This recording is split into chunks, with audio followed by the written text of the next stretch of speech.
ಎಲ್ರಿಗೂ ನಮಸ್ಕಾರ. ನಾನು ಚೆನ್ನಾಗಿದ್ದೀನಿ, ನೀವೆಲ್ಲರೂ ಚೆನ್ನಾಗಿದ್ದೀರಾ ಅಂತ ತಿಳ್ಕೊಂಡಿದ್ದೀನಿ. ಯಾರೆಲ್ಲ ನನ್ನ ಚಾನಲ್ ನೋಡ್ತಿದ್ದೀರಾ ದಯವಿಟ್ಟು ಸಬ್ಸ್ಕ್ರೈಬ್ ಮಾಡಿ, ಒಂದು ಲೈಕ್ ಕೊಡಿ. ಬನ್ನಿ ಇವತ್ತಿನ ವ್ಲಾಗ್ ಸ್ಟಾರ್ಟ್ ಮಾಡೋಣ.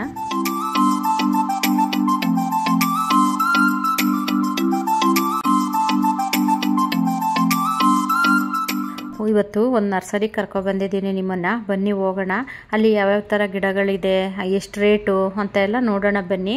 ಈ ನರ್ಸರಿ ಇರೋದು ದೊಡ್ಡ ಆಲದ ಮರದಲ್ಲ, ದೊಡ್ಡ ಆಲದ ಮರ ಅಂತ ಕನ್ಫ್ಯೂಸ್ ಮಾಡ್ಕೋಬೇಡಿ.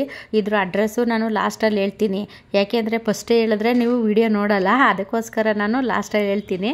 ನೋಡಿ, ಇಲ್ಲೆಲ್ಲ ರೋಡ್ ಸೈಡಲ್ಲೇ ಶೋ ಗಿಡಗಳು ಇಟ್ಟಿದ್ದಾರೆ, ಮತ್ತು ದಾಸವಾಳ ಗಿಡ, ಮತ್ತು ಮರ್ಗ, ಮತ್ತು ದವನ, ಈ ಥರ ಎಲ್ಲ ಚೆನ್ನಾಗಿಟ್ಟಿದ್ದಾರೆ. ಗಿಡಗಳು ಚೆನ್ನಾಗಿದ್ದಾವೆ, ಹೆಲ್ದಿಯಾಗೂ ಇದ್ದಾವೆ, ಮತ್ತು ಫ್ರೂಟ್ಸ್ ಗಿಡನೂ ಇದ್ದಾವೆ.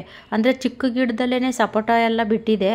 ಅಂದರೆ ನಾವು ನೋಡಿದ್ವಿ, ತಗೊಳ್ಳೋಣ ಅಂದ್ಬಿಟ್ಟು ಫುಲ್ಲು ಇನ್ನೂ ಒಳಗಡೆ ಎಲ್ಲ ಹೋಗಿ ನೋಡ್ಕೊಂಡು ಬರೋಣ, ಆಮೇಲೆ ತಗೊಳ್ಳೋಣ ಅಂತ ಅಂದ್ಬಿಟ್ಟು ಹೋದ್ವಿ.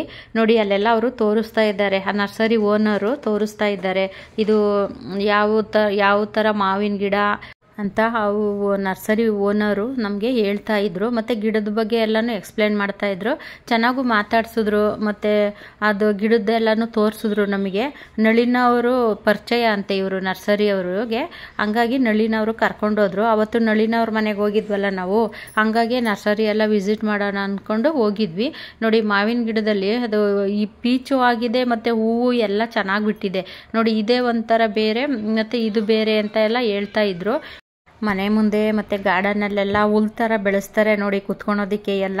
ಅದೇನೋ ಇಂಗ್ಲೀಷಲ್ಲಿ ಹೇಳ್ತಾರೆ, ನನಗೆ ಬರೋದಿಲ್ಲ, ನಾನು ಕನ್ನಡದಲ್ಲಿ ಹುಲ್ಲು ಅಂತ ಹೇಳಿದ್ದೀನಿ. ಅದು ಇತ್ತು ನೋಡಿ. ಅಲ್ಲಿ ಮಾವಿನ ಗಿಡದಲ್ಲಿ ಪೀಚೆಲ್ಲ ಆಗಿ ಎಷ್ಟು ನೇತಾಡ್ತಿದ್ದಾವೆ. ನಮಗೂ ಇಷ್ಟ ಆಯಿತು ಅದು ಗಿಡ ಎಲ್ಲ. ರೇಟು ಪರವಾಗಿಲ್ಲ, 150 ರೂಪಾಯಿ ಅಂದರು. ಪರವಾಗಿಲ್ಲ, ರೇಟು ಅಂತ ಜಾಸ್ತಿ ಏನೂ ಇರಲಿಲ್ಲ. ಹಂಗಾಗಿ ಅವ್ರ ನಳಿನವರು ಹೇಳಿದ್ರು, ನಮಗೆ ಪರಿಚಯನೇ, ಕಡಿಮೆ ಎಲ್ಲ ಮಾಡಿಸ್ಕೊಡ್ತೀನಿ ತಗೊಳ್ಳಿ ಅಕ್ಕ ಅಂತಲೂ ಅಂದರು. ನಾವು ಅಲ್ಲಿ ಒಳಗಡೆ ಹೋಗಿ ನರ್ಸರಿ ಎಲ್ಲ ನೋಡಿಕೊಂಡು ಬರೋಷ್ಟರೊಳಗೆ ಅವರು ಓನರೇ ಇರಲಿಲ್ಲ. ಅವರು ಅಂದರೆ ಇದೊಂದೇ ಕೆಲಸ ಅಲ್ವಂತೆ, ಬೇರೆ ಬೇರೆ ತುಂಬ ಕೆಲಸಗಳಿದೆ ಅಂದ್ಬಿಟ್ಟು ಅವರು ಬ್ಯುಸಿಯಾಗಿದ್ದರು, ಇರಲಿಲ್ಲ. ಇನ್ನೊಂದು ಸರಿ ಬರೋಣ ಅಂತ ನಾವೇನು ತಗೊಂಬರಲಿಲ್ಲ. ಸ್ಟಾರ್ ಫ್ರೂಟ್ಸು, ಮತ್ತು ಮಲ್ಲಿಗೆ ಗಿಡ, ನಿಂಬೆ ಗಿಡ ಎಲ್ಲ ಥರದ್ದು ಇತ್ತು. ಎಳ್ಳಿಕಾಯಿ ಗಿಡ, ಪ್ರತಿಯೊಂದು ಗಿಡನೂ ಇತ್ತು. ಅಂದರೆ ರೇಟು ಪರವಾಗಿಲ್ಲ, ರೇಟ್ ಏನು ನನಗೇನು ಜಾಸ್ತಿ ಅಂತ ಏನೂ ಅನ್ನಿಸ್ಲಿಲ್ಲ. ಮತ್ತು ಇನ್ನು ಶೋ ಗಿಡಗಳೆಲ್ಲ ಇತ್ತು, ಮತ್ತು ಅಡಿಕೆ ಗಿಡ ಎಲ್ಲನೂ ಹಾಕಿದ್ದಾರೆ ಅವರು. ಅಂದರೆ ಇನ್ನೂ ನೋಡಿ, ಇದಿನ್ನೂ ಸ್ಟಾರ್ಟಿಂಗ್ ಎಂಟ್ರೆನ್ಸಲ್ಲೇ ಇಟ್ಟಿದ್ದಾರೆ ಹಣ್ಣಿನ ಗಿಡಗಳೆಲ್ಲನೂ.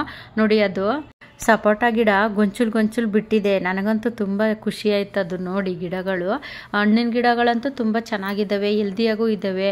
ಕಾಯಿಗಳು ಎಲ್ಲ ಸ್ಟಾರ್ಟ್ ಆಗಿದೆ. ಇದು ವರ್ಷದಲ್ಲಿ 2 ಸರಿ ಬಿಡುತ್ತಂತೆ ಸಪೋಟ ಗಿಡ. ನಾನು ಕೇಳಿದೆ, ಯಾವಾಗಲೂ ಬಿಡುತ್ತಾ ಹೆಂಗೆ ಅಂತ ಎಲ್ಲ ಕೇಳಿದೆ. ಅವರು ಇಲ್ಲ, ವರ್ಷದಲ್ಲಿ 2 ಸರಿ ಬಿಡುತ್ತೆ ಅಂತ ಎಲ್ಲ ಹೇಳ್ತಾ ಇದ್ರು. ನೋಡಿ, ಅಲ್ಲಿ ನೋಡ್ತಾ ಇದ್ವಿ, ತುಂಬ ಚೆನ್ನಾಗಿತ್ತು ನರ್ಸರಿನೂ. ಅಂದರೆ ಇದು ಮೇನ್ ರೋಡಲ್ಲೇ ಇದೆ. ನೋಡಿ, ಅಲ್ಲೆಲ್ಲ ಎಕ್ಸ್ಪ್ಲೇನ್ ಮಾಡ್ತಾ ಇದ್ದಾರೆ. ಇನ್ನೂ ಸ್ವಲ್ಪ ಕಟಿಂಗು ಎಲ್ಲ ಇಟ್ಟಿದ್ದಾರೆ, ಸ್ವಲ್ಪ ಇನ್ನೂ ಕಟಿಂಗ್ ಎಲ್ಲ ಚೆನ್ನಾಗಿ ಚಿಗುರ್ತಿದ್ದಾವೆ. ನೋಡಿ, ಇಲ್ಲೆಲ್ಲ ಹಣ್ಣಿನ ಗಿಡಗಳೆಲ್ಲ ಇಟ್ಟಿದ್ದಾರೆ. ಸ್ಟಾರ್ ಫ್ರೂಟ್ಸು, ಮತ್ತು ವಾಟರ್ ಆ್ಯಪಲ್ಲು ಚೆನ್ನಾಗಿತ್ತು. ಅಂದರೆ ಕಾಯಿ ಇನ್ನೂ ಬಿಟ್ಟಿರ್ಲಿಲ್ವಲ್ಲ ಅದು, ಹಂಗಾಗಿ ನಾನು ಬೇಡ ಅಂತ ಅಂದ್ಕೊಂಡು ಸುಮ್ಮನಾದ್ವಿ. ಇನ್ನೊಂದೆರಡು ನರ್ಸರಿ ನೋಡೋಣ, ಇಲ್ಲೇನು ಬೇಡ ಅಂತ ಅಂದ್ಬಿಟ್ಟು ಸುಮ್ಮನೆ ಆದ್ವಿ. ನೋಡಿ, ಇವೆಲ್ಲ ಚೆನ್ನಾಗಿದೆ. ಆಲ್ರೆಡಿ ಕಾಯೆಲ್ಲ ಬಿಟ್ಟಿದ್ದಾವೆ. ನೋಡಿ, ಎಷ್ಟು ಗೊಂಚಲು ಬಿಟ್ಟಿದೆ ಇದು ಸಪೋಟ ಅಂತೂ. ತುಂಬ ಚೆನ್ನಾಗಿದೆ. ಎಲ್ಲ ಗಿಡದಲ್ಲೂ ಕಾಯಿ ಬಿಟ್ಟಿದೆ ಸಪೋಟ ಗಿಡ ಅಂತೂ. ಹೆಲ್ದಿಯಾಗಿದ್ದಾವೆ, ಚೆನ್ನಾಗಿದ್ದಾವೆ. ನರ್ಸರಿ ಓನವ್ರು ಹೇಳ್ತಾ ಇದ್ರು, ನೋಡಿ ತಗೊಳ್ಳಿ, ನಿಮಗೆ ಯಾವ್ದು ಬೇಕು ಹಾಕೊಡೋಣ ರೇಟು, ಅಷ್ಟೇ, ನಾವೇನು ಹೇಳಿದಷ್ಟೇ ಏನು ಹಾಕೋದಿಲ್ಲ ಅಂತ ಹೇಳ್ತಾ ಇದ್ರು. ನಾವು ಬರೋ ಅಷ್ಟೊತ್ತಿಗೆ ಅವರೇ ಇರಲಿಲ್ಲ, ಅವರೆಲ್ಲ ಹೊರಗಡೆ ಹೋಗಿದ್ರಂತೆ. ಕೆಲಸದವ್ರು ಇದ್ರು ಅಲ್ಲಿ.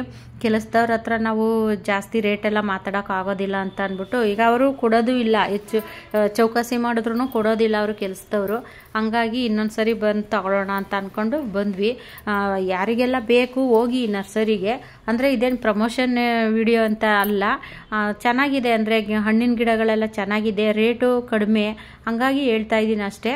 ಹೋಗಿ ತಗೊಳ್ಳಿ, ಬೇಕಾದವರು ಹೋಗಿ ತಗೋಬಹುದು.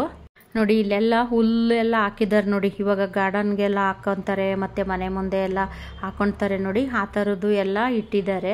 ಹಣ್ಣಿನ ಗಿಡಗಳೇ ನನಗೆ ತುಂಬ ಖುಷಿಯಾಯಿತು. ಎಳ್ಳಿಕಾಯಿಯೂ ಅಷ್ಟೇ ನೋಡಿ, ಅಲ್ಲಿ ಎಳ್ಳಿಕಾಯಿನೂ ಬಿಟ್ಟಿದ್ದಾವೆ, ಅಲ್ಲೇ ಎಷ್ಟು ದಪ್ಪ ಎಳ್ಳಿಕಾಯಿ ಎಲ್ಲ ಬಿಟ್ಟಿದ್ದಾವೆ ನೋಡಿ ಅಲ್ಲಿ. ಅಂದರೆ 150 ರೂಪಾಯಿ, ಪರವಾಗಿಲ್ಲ. ಅದೇ ಲಾಲ್ಬಾಗಲ್ಲೆಲ್ಲ ಕೇಳಿದ್ರೆ 500 ರೂಪಾಯಿ 600 ರೂಪಾಯಿ ಹೇಳ್ತಾರೆ ರೇಟು. ನನಗಂತೂ ತುಂಬಾ ಖುಷಿಯಾಯಿತು. ಇನ್ನು ಒಳಗಡೆ ಇದೆ ಬನ್ನಿ ಅಂತ ಕರ್ಕೊಂಡು ಹೋಗ್ತಾ ಇದ್ದಾರೆ ನೋಡಿ. ನಳಿನ ಅವರು ಬಂದಿದ್ರು. ದೀಕ್ಷಾ ಅಂತೂ ಕಾವಿನ ಬಿಟ್ಟೇ ಇರ್ತಾ ಇಲ್ಲ. ಅಕ್ಕ ಅದು ವಿಡಿಯೋ ಮಾಡು, ಅಕ್ಕ ಇದು ವಿಡಿಯೋ ಮಾಡು ಅಂತಾನೆ ಇದ್ಲು, ಕಾವಿನ ಹಿಂದೆನೇ ಇದ್ಲು. ಇದು ನಿಂಬೆ ಗಿಡ ನೋಡಿ, ಎಷ್ಟು ಚಿಕ್ಕ ಗಿಡದಲ್ಲೇ ಕಾಯಿ ಎಲ್ಲ ಬಿಟ್ಟಿದೆ ಮತ್ತು ತುಂಬ ಹೂವು ಎಲ್ಲ ಆಗಿದ್ದಾವೆ ನಿಂಬೆ ಗಿಡದಲ್ಲಿ. ಅಂದರೆ ಅವರು ಕಟಿಂಗ್ ಇಟ್ಟಿದ್ದಾರೆ ಅನಿಸುತ್ತೆ, ಹಂಗಾಗಿ ತುಂಬ ಚೆನ್ನಾಗಿ ಬಂದಿದೆ. ಅದೇ ನಾವು ಕಟಿಂಗ್ ಇಟ್ಟರೆ ಅಷ್ಟು ಚೆನ್ನಾಗಿ ಬರೋದೇ ಇಲ್ಲ ನೋಡಿ. ಅದು ಎಷ್ಟು ಚಿಕ್ಕ ಗಿಡ ಅಂದರೆ 1 ಇಂಚ್ ಅಷ್ಟೇ ಇರೋದು ಅದು ಕಟಿಂಗು. ಅದರಲ್ಲೇ ಗೊಂಚಲು ಹೂವು ಮೊಗ್ಗು ಎಲ್ಲ ಆಗಿದ್ದಾವೆ. ಮತ್ತು ಕೆಲವೊಂದು ಗಿಡದಲ್ಲಿ ಕಾಯೂ ಸಹ ಇತ್ತು. ಅವರು ನಳಿನವರು ಒಂದೆರಡು ತಗೊಂಡ್ರು ಇದು ನಿಂಬೆ ಗಿಡನ, ನಾನು ಒಂದೆರಡು ತಗೊಂಡಿದ್ದೀನಿ. ಅಂದರೆ ನಾನು ಏನೇನು ಗಿಡ ತಂದೆ ಈ ನರ್ಸರಿಯಿಂದ ಅಂತ ತೋರಿಸ್ತೀನಿ ನೋಡಿ. ಇನ್ನು ಒಳಗಡೆ ಬಂತು ಅಂದರೆ ಈ ಕಡೆನೂ ಅಷ್ಟೇ ತುಂಬ ಶೋ ಗಿಡಗಳು ಇಟ್ಟಿದ್ದಾರೆ, ಮತ್ತು ಅಡಿಕೆ ಗಿಡಗಳು, ಕಣಗಲು ಹೂವಿನ ಗಿಡ ಅದೆಲ್ಲನೂ ಇಟ್ಟಿದ್ದಾರೆ. ಅಂದರೆ ಶೋ ಗಿಡ ಇಷ್ಟಪಡೋರಿಗಂತೂ ಚೆನ್ನಾಗಿದೆ ಇಲ್ಲಿ. ಅಂದರೆ ದಾಸವಾಳ ಅಂತೂ ಜಾಸ್ತಿ ಇಟ್ಟಿಲ್ಲ ಇಲ್ಲಿ, ದಾಸವಾಳ ತುಂಬ ಕಡಿಮೆನೇ ಇಟ್ಟಿದ್ದಾರೆ. ಇವಾಗಿನ್ನೂ ಕಟಿಂಗ್ಸ್ ಎಲ್ಲ ಹಾಕಿದ್ದೀವಿ ಅಂತ ಅಂದರು. ಅಲ್ಲಿ ಮಾವಿನದು ಗಿಡ ಇದೆ, ಅದರೊಳಗೂ ಇಟ್ಟಿದ್ದಾರೆ ಸ್ವಲ್ಪ, ದಾಸವಾಳ ಇಲ್ಲ. ದಾಸವಾಳ ಎಲ್ಲ ಅಷ್ಟೊಂದೇನು ಚೆನ್ನಾಗಿರಲಿಲ್ಲ, ಹಂಗಾಗಿ ನಾನು ನಿಮಗೆ ಅದನ್ನು ತೋರಿಸಿಲ್ಲ. ಆಮೇಲೆ ತೋರಿಸ್ಬಿಟ್ಟು ಏನಕ್ಕ ಇಂಥ ತೋರಿಸಿದ್ದೀರಾ ಅಂತ ಅಂತೀರಲ್ವ, ಅದಕ್ಕೆ ಅಂತ ನಾನು ಅದನ್ನು ತೋರಿಸಿಲ್ಲ. ಅಂದರೆ ಹೆಚ್ಚಾಗಿ ದಾಸವಾಳ ಗಿಡ ಏನೂ ಇರಲಿಲ್ಲ ಇಲ್ಲಿ. ಅಂದರೆ ಸ್ವಲ್ಪ ಅದೇ ಹಣ್ಣಿನ ಗಿಡಗಳು ಜಾಸ್ತಿ ಮತ್ತು ಶೋ ಗಿಡಗಳು ಎಲ್ಲ ಜಾಸ್ತಿ ಇತ್ತು, ಹಂಗಾಗಿ ನಾನು ಅದನ್ನೇ ತೋರಿಸ್ತಾ ಇದ್ದೀನಿ ನಿಮಗೆ. ಇನ್ನು ಪಪ್ಪಾಯಿ ಗಿಡ ಮತ್ತು ಸಣ್ಣದು ಮೆಣಸಿನ್ಕಾಯಿ ಬರುತ್ತೆ ನೋಡಿ ಚಿಕ್ಕ ಚಿಕ್ಕದು, ಅದೆಲ್ಲ ಇಟ್ಟಿದ್ದಾರೆ ನೋಡಿ. ಇದೂ ಅಷ್ಟೇ ಮಾವಿನ ಗಿಡ ಎಲ್ಲನೂ ಇಟ್ಟಿದ್ದಾರೆ, ಇನ್ನೂ ಅದು ಸ್ವಲ್ಪ ಚಿಕ್ಕ ಚಿಕ್ಕದು. ಅವ್ರು ಹೇಳ್ತಾಯಿದ್ರು ಇದೇ ಗಿಡನ ದೊಡ್ಡ ಕವರಲ್ಲಿ ಹಾಕ್ಬಿಟ್ಟು 100 ರೂಪಾಯಿ 200 ರೂಪಾಯಿ ಎಲ್ಲ ಹೇಳ್ತಾರೆ ಅಂತೆಲ್ಲ ಹೇಳ್ತಾಯಿದ್ರು. ನಮ್ಮ ಯಜಮಾನ್ರ ಹತ್ರನೂ ಚೆನ್ನಾಗಿ ಮಾತಾಡ್ತಾಯಿದ್ರು ಅವರು. ನಮ್ಮ ಮನೆಯವರು ಅಲ್ಲಿ ನಿಂತ್ಕೊಂಡು ಮಾತಾಡ್ತಿದ್ರು. ಅವರು ಅಲ್ಲಿ ಗಿಡಕ್ಕೆಲ್ಲ ನೀರು ಹಾಕ್ತಾಯಿದ್ರು. ನಾವು ಆ ಕಡೆ ಎಲ್ಲನೂ ಹೋಗಿ ಸ್ವಲ್ಪ ಗಿಡಗಳು ಯಾವ್ಯಾವ ಥರ ಗಿಡಗಳಿದೆ ಅಂತ ಎಲ್ಲ ನೋಡ್ತಾ ಇದ್ವಿ. ದೀಕ್ಷಿನ್ಗಂತೂ ಫುಲ್ ಖುಷಿ ಅಲ್ಲಿ ಕಾವಿನ ಜೊತೆ ಹಿಡ್ಕೊಂಡು ಅಲ್ಲಿ ಆಟ ಆಡ್ತಿದ್ದಾಳೆ ನೋಡಿ. ಇದು ಅಷ್ಟೇ ಶೋ ಗಿಡಗಳು. ಅಂದರೆ ಶೋ ಗಿಡಗಳ ಹೆಸರೆಲ್ಲ ನನಗೆ ಗೊತ್ತಿಲ್ಲ. ಕುರಿ ಗೊಬ್ಬರ ಎಲ್ಲನೂ ಇತ್ತು ಇವ್ರ ನರ್ಸರಿನಲ್ಲಿ. ನಾನು ತಗೊಳ್ಳೋಣ ಅಂದ್ಕೊಂಡೆ, ಅವರು ಓನರೇ ಇರಲಿಲ್ಲ, ನರ್ಸರಿ ಓನರೇ ಇರಲಿಲ್ಲ. ಹಂಗಾಗಿ ಬಂದ್ವಿ. ಅವರು ಕೆಲಸದವ್ರು ಇದ್ರಲ್ಲ, ಅವ್ರ ಹತ್ರ ಇನ್ನೇನು ನಾವು ರೇಟೆಲ್ಲ ಮಾತಾಡೋದು ಅಂತ ಅಂದ್ಬಿಟ್ಟು ತಗೊಳ್ಳಿಲ್ಲ. ಅದನ್ನ ನೆಕ್ಸ್ಟ್ ಟೈಮ್ ಹೋದಾಗ ತಗೊಳ್ಳೋಣ ಅಂತ ಅಂದ್ಕೊಂಡ್ವಿ. ಮತ್ತು ಅವರು ನಳಿನವರು ಬಿಡಾಕ ನಾನು ಹಾಕ್ಸಿಟ್ಟಿರ್ತೀನಿ, 1-2 ಚೀಲನ ತಗೊಂಡೋಗೋರಂತೆ ಅಂತಲೂ ಅಂದರು. ಹಂಗಾಗಿ ಅಲ್ಲೇನು ತಗೊಳ್ಳೇ ಇಲ್ಲ ನೋಡಿ. ಇಲ್ಲೊಂದು ಸ್ವಲ್ಪ ಇದ್ದಾವೆ ದಾಸವಾಳ ಗಿಡ, ಅಂದರೂ ಸ್ವಲ್ಪ ಕಲರು ಚೆನ್ನಾಗಿತ್ತು, 1-2 ಚೆನ್ನಾಗಿದ್ದು, ಕಲರು ಚೆನ್ನಾಗಿತ್ತು. ಇನ್ನೂ ಕಟಿಂಗ್ ಇಟ್ಟಿದ್ದಾರೆ ಅವರು, ಹಂಗಾಗಿ ಅದೆಲ್ಲ ಇನ್ನೂ ಚೆನ್ನಾಗಿ ಸ್ವಲ್ಪ ಬಂದಿಲ್ಲ ಕಟಿಂಗ್ ಎಲ್ಲ. ಹಂಗಾಗಿ ನಾನೇನದು ದಾಸವಾಳ ಗಿಡನ ಹೆಚ್ಚಾಗೇನು ತೋರಿಸಿಲ್ಲ ನಿಮಗೆ ನೋಡಿ. ಇದೆ ಈ ಕಡೆ ಸೈಡಲ್ಲೂ ಸ್ವಲ್ಪ ಇಟ್ಟಿದ್ದಾರೆ ಗಿಡಗಳು. ಅಂದರೆ ತುಂಬ ದೊಡ್ಡ ನರ್ಸರಿ ಇದು. ನರ್ಸರಿ ವಿಸಿಟ್ ಮಾಡಿದ್ದಾಯಿತು. ನಾನು ಯಾವ್ಯಾವ ಗಿಡ ತೊಗೊಂಡಿದ್ದೀನಿ ಅಂತ ಮುಂದಿನ ವಿಡಿಯೋದಲ್ಲಿ ತಿಳಿಸ್ತೀನಿ. ಈ ನರ್ಸರಿ ಇರೋದು ಕುಣಿಗಲಿಂದ ತುಮಕೂರಿಗೆ ಹೋಗ್ತೀವಿ ನೋಡಿ, ಆ ಮೇನ್ ರೋಡಲ್ಲೇ ಇರೋದಿದು. ಈ ನರ್ಸರಿ ಹೆಸರು ಉದಯ ರವಿ ಅಂತ ನೋಡಿ. ಆ ಬೋರ್ಡೆಲ್ಲ ಹಾಕಿದ್ದೀನಿ, ನೀವು ಹೋಗೋರಿದ್ರೆ ಈ ನರ್ಸರಿಗೆ ಹೋಗಿ ತಗೋಬಹುದು. ಈ ವಿಡಿಯೋ ಇಷ್ಟ ಆದರೆ ಒಂದು ಲೈಕ್ ಮಾಡಿ, ಸಬ್ಸ್ಕ್ರೈಬ್ ಮಾಡಿ. ಇಲ್ಲಿಗೆ ವಿಡಿಯೋ ಎಂಡ್ ಮಾಡ್ತಾ ಇದ್ದೀನಿ. ಮುಂದಿನ ವಿಡಿಯೋದಲ್ಲಿ ಸಿಗ್ತೀನಿ. ಎಲ್ರಿಗೂ ಟೇಕ್ ಕೇರ್, ಬಾಯ್.